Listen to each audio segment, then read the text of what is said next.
Men så er vi back. Hej Anders. Hej. Ja, nu er vi lige tilbage igen. Vi catcher lige lidt op i dag, tænker jeg. Ja. Vi er på dag 2, og vi har håbet, vi var længere med projektet. Det er en gammel bil, det tror jeg også, vi snakker en lille smule om. Det er en gammel bil, der kan være udfordringer, og der har været udfordringer. Og sådan er det. Og dem skal vi løse, og det har Søren selvfølgelig løst. Jamen, der har der været lidt udfordringer med nogle bøsninger, og så har der været nogle dele, der har været nødt til at blive udskiftet. Det har vi selvfølgelig været nødt til at vente på, fordi det er OE-dele, vi har bestilt. Så det er originale dele, det tager lige et par dage, før det er, vi har dem. Okay. Så det er, hvor bestiller I dem hen? Det gør vi ved FTZ.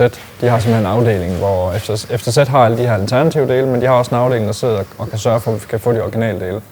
Og når vi roder med sådan en bil som den her, som er i den kaliber, så vil vi gerne have originaldele på. Det giver bare den bedste mavefornemmelse, når man skruer det sammen med de originale stumper.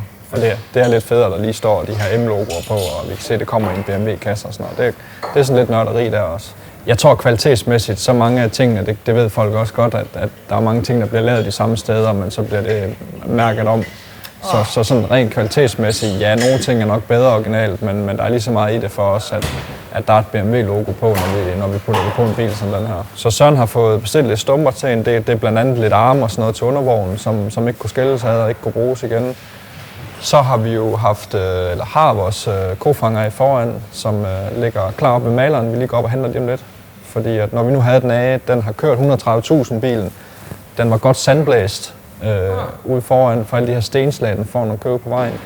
Så oplagt lige, når vi har den af, så lige få den op forbi vores maler. Og han ligger lige herovre på den anden side af vejen, så det er dejligt nemt. Det er bare lige at rende over og hente den. Dejligt. Vi har fået skiftet køleren her foran til oliekøleren. Og der sidder sådan et stykke plastik inde bagved, så når luften den kører ind, så bliver den skubbet ned i jorden igen, så det ikke bare bliver skubbet ind, og så varmer resten af motoren, kan man sige. Okay. Der har så været nødt til at skære det til, fordi køleren den er lige 1,5-2 cm tykkere, end den originale den er. Oj. Så der skulle lige skæres til, men det var ikke noget vildt og voldsomt med det. Og hernede, jeg ved ikke, om du kan se den hernede, jeg kan i hvert fald lige give dig noget lys her. Den køler, der sidder her, det er til servostyringen. Ja. Den er også lige en halv gang større end den originale. Det er ikke noget problem, fordi de er jo lavet til, så det bare lige er plug and play med dem. Så det har også været dejligt nemt. Og så herom, der har vi så køleren til gearkassen.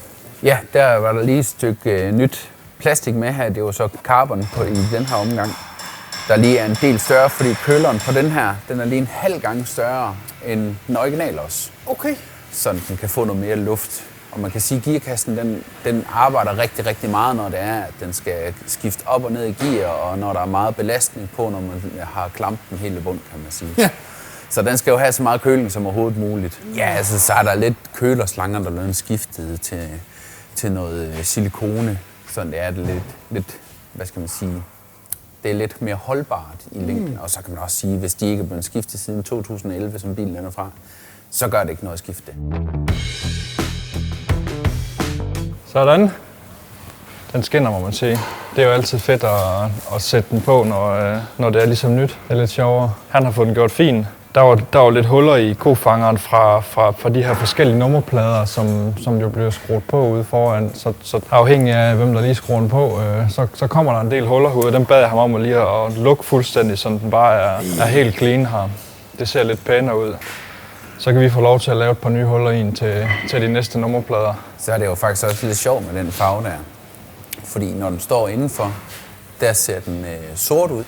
Men når den kommer ud i lyset, så er bilen jo faktisk blå. What? Og jeg kan huske første gang, hvor jeg så den, så var sådan, da den kom ud, så var sådan, den er sort. Men det er, hvad det er, en carbon schwarz? Ja, jeg kan faktisk ikke huske, hvad den hedder.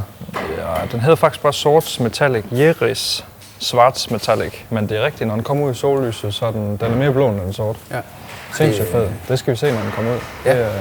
Lad os håbe, når det er, at den skal testkøres, at solen den skinner. Ja, det er sjovt det. Hvad er det for noget blåt, når vi kigger på der? Det er motorophængene. Dem havde vi også købt nogle nye ophæng til for at bare være sikre, og så det hele det er stift. Man kan sige, når du sætter dem i, som vi har der, til hverdagskørsel, det vil jeg ikke anbefale, fordi de er meget stive i det, så du kan mærke vibrationerne meget mere fra motoren af, så du mister noget komfort på den måde. Okay. Men man kan sige, jeg har de gamle her, og det er jo egentlig meget godt, at vi skiftede dem. Man kan se her, de er jo egentlig begyndt at være godt revnet her i, og det skal de helst ikke være.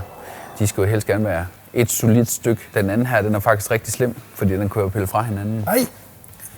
Og med den her motor her, der kan den stå og vippe, så den kan egentlig godt vippe op, når det er, man giver den gas. Så det er egentlig meget, meget heldigt, at vi skulle skifte det med uanset hvad, kan man sige. Altså, hvad er worst case der? Altså, Det er ikke fordi, der vil ske noget. Motoren den er fikseret, kan man sige, også på gearkassen, så den skal nok blive der, det er slet ikke det.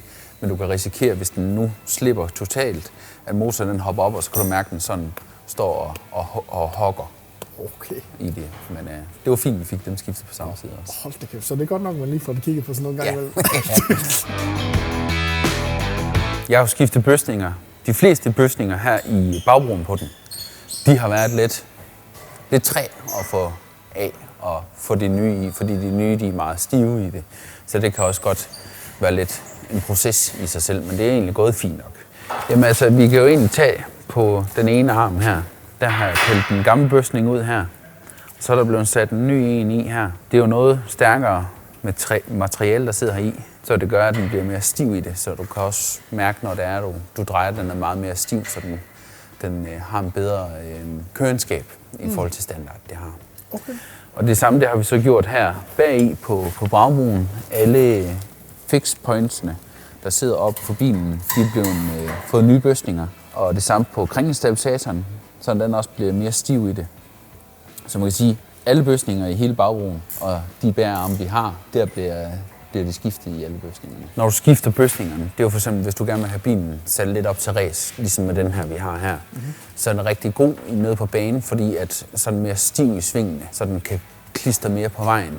I stedet for, hvis bagenden begynder at skride lidt, hvis man kan sige det på den måde, på grund af bøsningerne, de giver sig, så tror man måske, om det er bilen, der giver sig, eller om det er bøsningerne. Der er nok lidt flere forskellige måder at forklare det på. Det er nok lige den bedste måde, jeg lige kan forklare det på i hvert fald. Sweet. Det er selve den nye bøsning, der er her til, og den er jo egentlig delt i 4 stykker, hvor det er, at den her den bliver skubbet i rammen, og så sætter man de her 2 i bagefter, og så har du den metalrør her, der bliver skubbet i, der er med til at give det ekstra styrke. Sådan en kofanger skal male, så skiller vi den helt ad. Der er jo mange stumper på. Der er blandt andet de her, som på en BMW hedder nyre.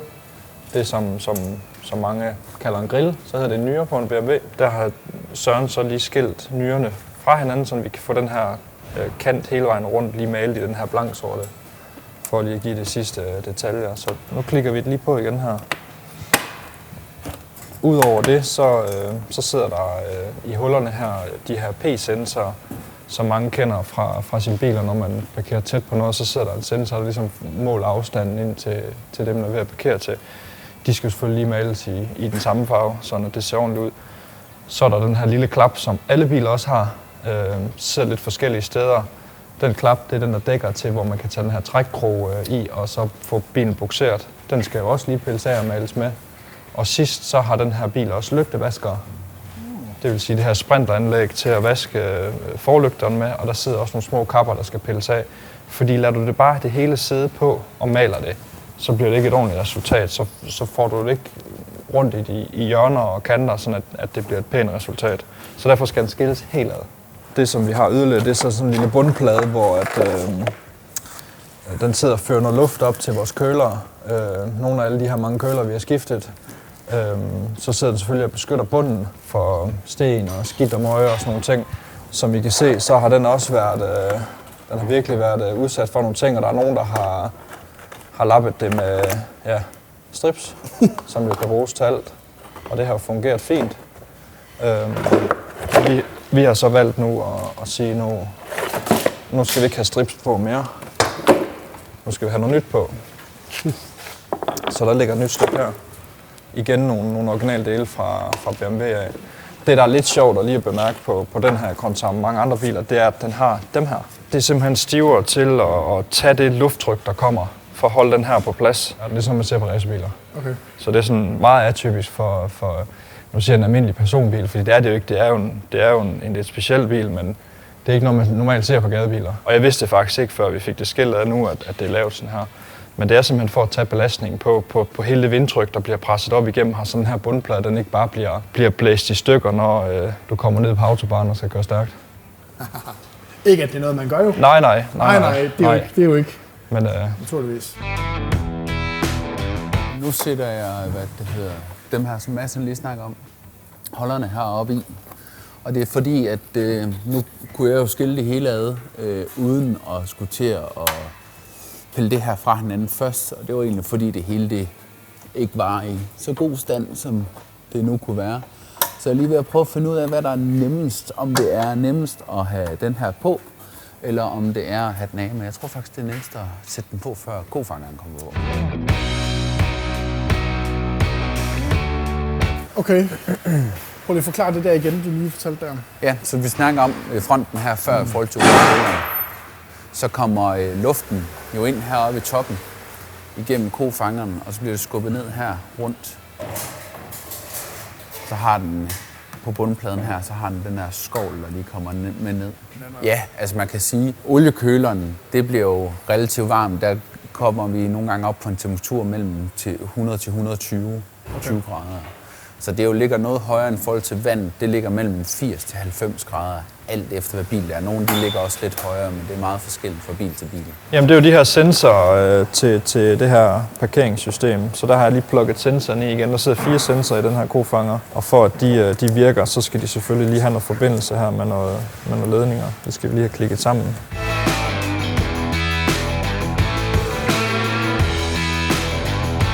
Smukt. Tada!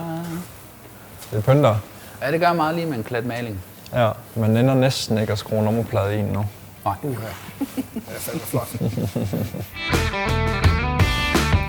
Den famøse bagbro. Den famøse bagbro, ja. Som Søren har givet noget kærlighed.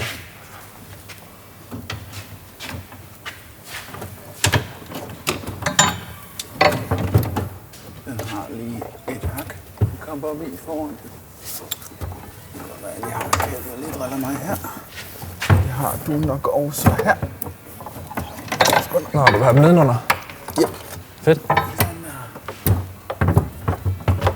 Sådan lige oppe. Så bliver den der. Jeg har puttet i hul.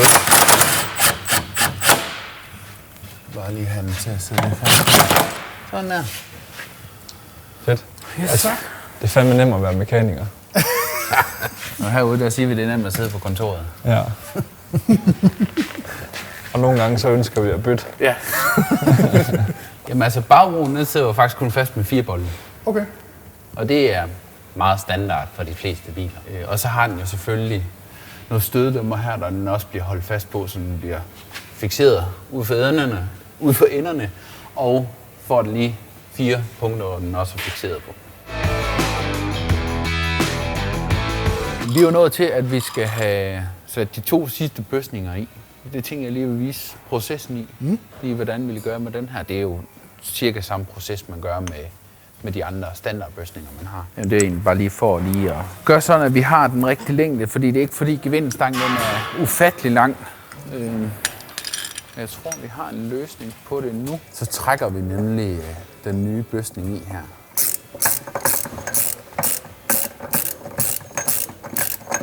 Nu kan du se, nu kører den en lille smule skævt i. Der kan jeg godt lige tage en gummihammer, og så kan jeg lige banke den lidt. Så retter den sig en lille smule op. Og det er man nogle gange lige nødt til at gøre.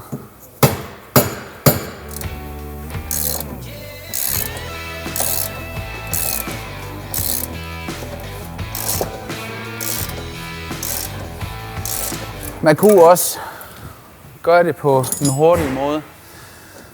Forsøg sig med det i hvert fald, at bruge noget luftnøgler og sådan noget til det. Men det er ikke noget, jeg anbefaler, kan man sige.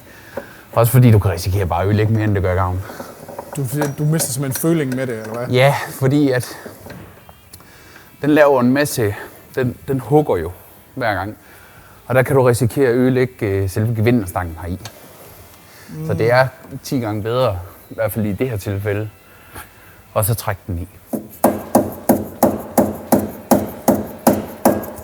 Inden jeg sætter bøsningerne i her, så giver det bare lige en lille smule smørelse, så glider det også lidt nemmere i. Nu skal vi så have sat bøsningerne i. Vi har lige smørt her lidt, og det tager vi bare lige skubber dem i. Og så har vi det her metalrør, der skal i, der lige giver den noget ekstra styrke. Der giver den lige noget silikonefedt her. Gør lige sådan her, sådan det kommer ind i hullet. Og så presser man i her. Der tager jeg så en gummihammer, fordi de kan godt gå lidt stramt. Og så sidder den i.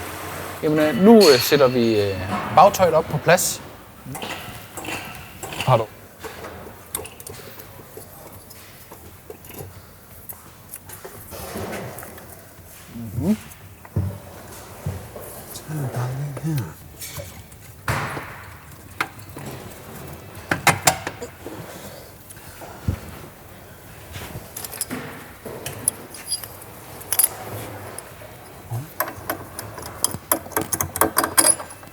Sådan der. Ja. Så skal det bare lige skrues fast. Og så sidder den der, og så kan man så begynde at sætte kardangakslen på igen, og sætte spindler og trækaksler på. Nemt. Ja. Eller? Så man tager det jo. Ikke?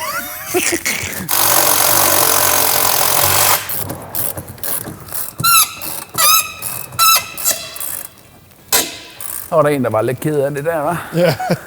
Ja, det var godt. Ja. Jamen, det var dag 2. Vi har fået taget et godt stykke.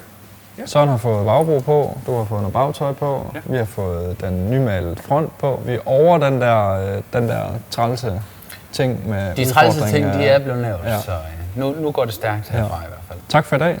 Anders, du kommer igen, når bilen den kører. Så skal du ud og trille, og dig og Søren skal lige ud og se, hvordan det hele det kører. Det bliver fedt. Det bliver mega fedt. Og like og subscribe for helvede. Husk at like og subscribe, så I kan følge med i projektet.